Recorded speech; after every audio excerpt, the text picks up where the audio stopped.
त्रिकोणमिति आज का पहला क्लास है। त्रिकोणमिति का अर्थ। त्रिकोणमिति का अर्थ है कि त्रिकोण प्लस मिति शब्दों से मिलकर यह बना है। तो त्रिकोण का अर्थ होता है तीन कोणों वाले अर्थात त्रिभुज, और मिति का अर्थ है माप। तो बन जाता है त्रिकोण मिति। त्रिकोण मिति में पढ़ेंगे आज कि पाइथागोरस थ्योरम।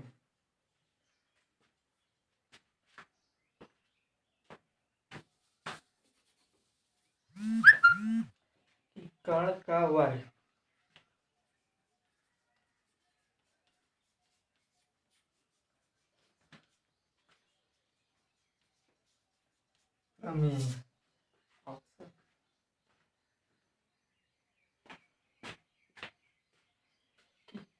किसी समकोण त्रिभुज में कर्ण का वर्ग शेष दोनों भुजाओं के वर्गों के योग के बराबर होता है। कि किसी समकोण त्रिभुज में कर्ण का वर्ग शेष दोनों भुजाओं के वर्गों के योग के बराबर होता है। त्रिभुज ए बी सी, ए बी सी में कोण बी बराबर 90 अंश। तो कर्ण का वर्ग बराबर हो जाएगा लंब का वर्ग धन आधार का वर्ग।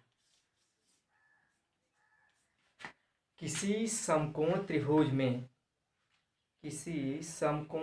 में कर्ण का वर्ग शेष दोनों भुजाओं के वर्गों के योग के बराबर होता है।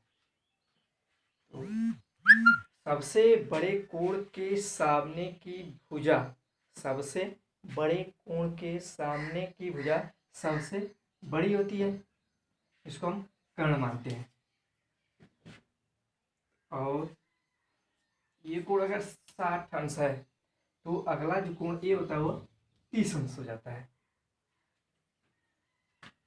तो कर्ण का वर्ग बराबर हो जाएगा लंब का वर्ग धन आधार का वर्ग। तो दोनों पक्षों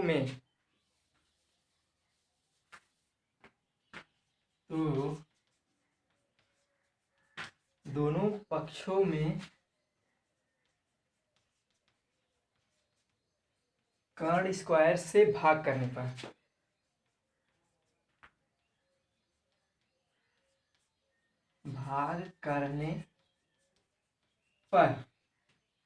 तो कर्ण square equal to L square plus A square.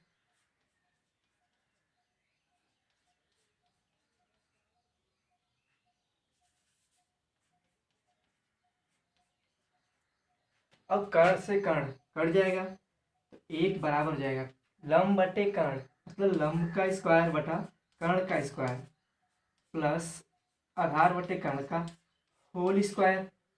तो लंब बटे कर्ण बराबर होता है साइन थीटा और आधार बटे कर्ण बराबर होता है कास थीटा। तो एक बराबर हो जाएगा sine theta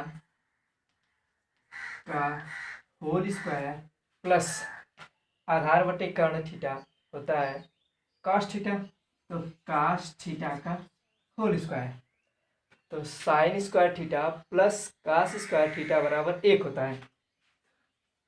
sine square theta plus cos square theta बराबर 1।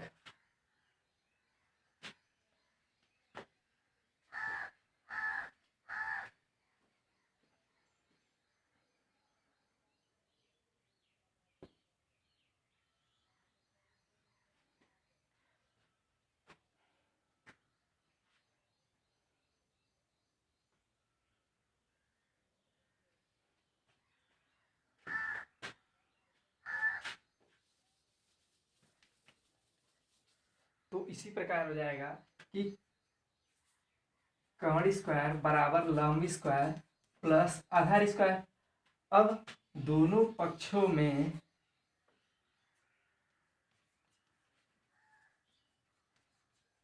दोनों पक्षों में लंब स्क्वायर का भाग करने पर, एल स्क्वायर का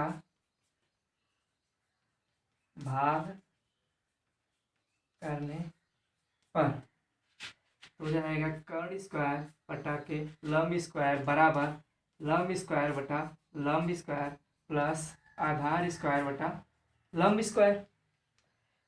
कर्ण बटा लंब देखेंगे कि ए बी सी, ये होता है लंब, ये होता है आधार और ये होता है कर्ण। तो कर्ण बटा लंब साइन का व्युत्क्रम तो हो जाएगा कोसेक थीटा। तो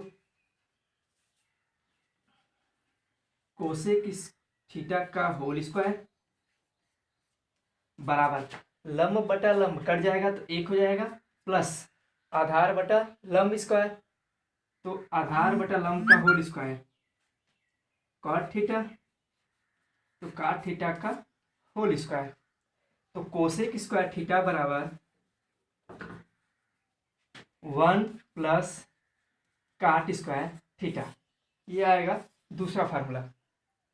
कर लेंगे नंबर 2 कि कोसेक स्क्वायर थीटा बराबर 1 प्लस कॉट स्क्वायर थीटा। अब इससे हमें दो फार्मूला और मिलेगा। तो कोसेक स्क्वायर थीटा पक्षांतर करेंगे काट स्क्वायर थीटा को, तो कोसेक स्क्वायर थीटा माइनस काट स्क्वायर थीटा बराबर 1 हो जाएगा कि कोसेक स्क्वायर थीटा माइनस काट स्क्वायर थीटा बराबर 1।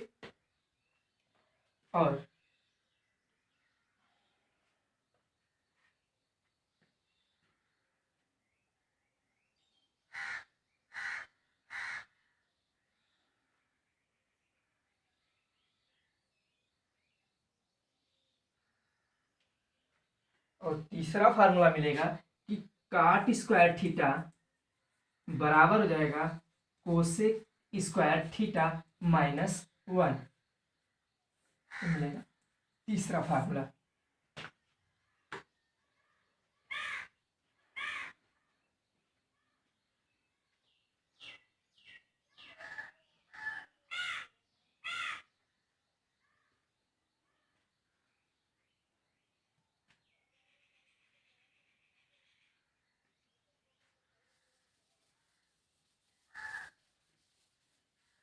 अब आगे देखते हैं कि कर्ण स्क्वायर बराबर लंब स्क्वायर धन आधार स्क्वायर में अब दोनों पक्षों में आधार स्क्वायर का भाग करने पर दोनों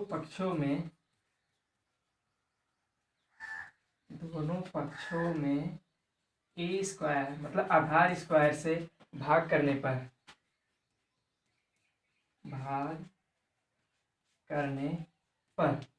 तो दोनों पक्षों में ए स्क्वायर का भाग करेंगे तो कर्ण स्क्वायर बटा के आधार स्क्वायर बराबर हो जाएगा लंब स्क्वायर बटे आधार स्क्वायर प्लस आधार स्क्वायर बटे आधार स्क्वायर। तो कर्ण बटा आधार square theta A B C, ये होता है लंब, ये आधार और ये होता है कर्ण। तो कर्ण बटा आधार कास थीटा का उल्टा होता है, तो कास थीटा का उल्टा सेक थीटा हो जाएगा।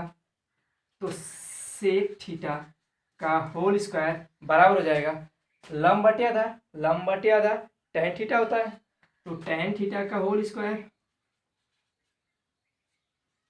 प्लस आधार स्क्वायर बटा आधार स्क्वायर कट जाएगा एक हो जाएगा, तो एक हो जाएगा।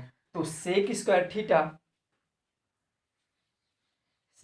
थीटा बराबर हो जाएगा 1 प्लस टैन स्क्वायर थीटा, एक फार्मूला बने। अब इसको क्या करेंगे पक्षांतर करने पर, तो sec square theta minus tan square theta बराबर 1 होगा। टैन स्क्वायर थीटा को बाएं पक्ष में लाएंगे तो sec square theta minus tan square theta बराबर 1 होगा। टैन स्क्वायर थीटा बराबर होता है सेक स्क्वायर थीटा माइनस 1। अब क्या करना है कि +1 को सेक स्क्वायर थीटा की तरफ लाएंगे तो टैन स्क्वायर थीटा बराबर हो जाएगा सेक स्क्वायर थीटा -1 होगा।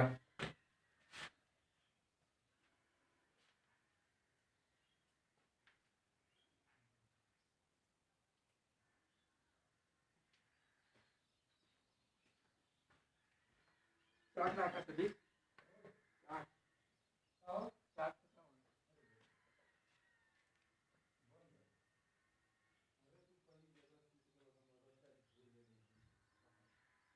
पानी आ रहा है